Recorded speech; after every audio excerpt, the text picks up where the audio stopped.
আজকে আমি বানাচ্ছি দই কাতলা।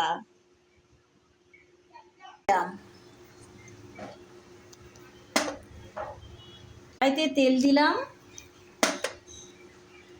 কড়াইটা এবার গরম হয়ে গেছে, মাছগুলো ছেড়ে দিলাম। এবার মাছটা উল্টিয়ে দিলাম।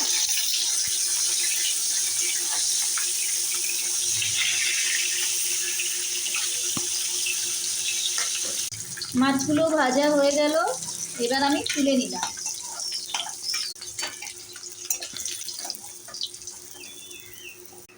খানিকক্ষণ তেল দিলাম, একটুখানি তেল দিয়ে দিলাম, অ্যাড করে এলাচ ফোড়নে দিলাম, গোটা লঙ্কা দিয়ে দিলাম,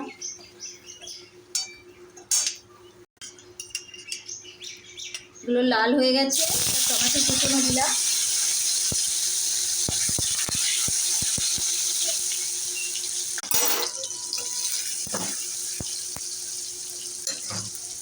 পরিমাণ মতন হলুদ গুঁড়ো, পেঁয়াজ পেস্ট,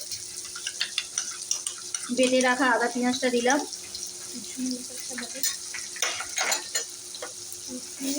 এখানে যদি কারো আমি রসুন দিই না রান্নাতে, রসুন দিয়ে যদি কেউ করতে পারে সেটাও করতে পারে, রসুন দিতে পারে, আমি রসুন ছাড়াই রান্না করি। লঙ্কার গুঁড়ো দিলাম,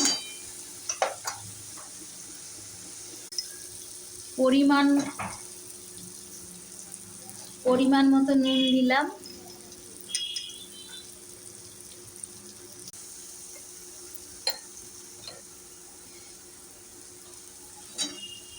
বাদাম পোস্ত বেটে রেখেছিলাম সেটা দিলাম,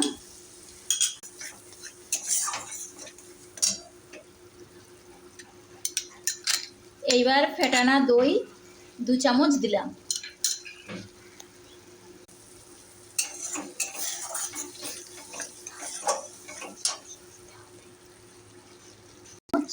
ঘি দিয়ে দিতে হবে এর মধ্যে। বাদাম বাটার পেস্টে জলটা দিয়েছিলাম, সেই জলটা একটু দিয়ে দিলাম, আর এর মতো জল দিয়ে দিতে হবে। এবারে ফুটন্ত গ্রেভিতে মাছগুলো দিয়ে দিতে হবে। হয়ে গেছে আমার দই কাতলা। 2টো লঙ্কা দিয়ে দিয়েছি, এবার নামিয়ে দেবো আমি।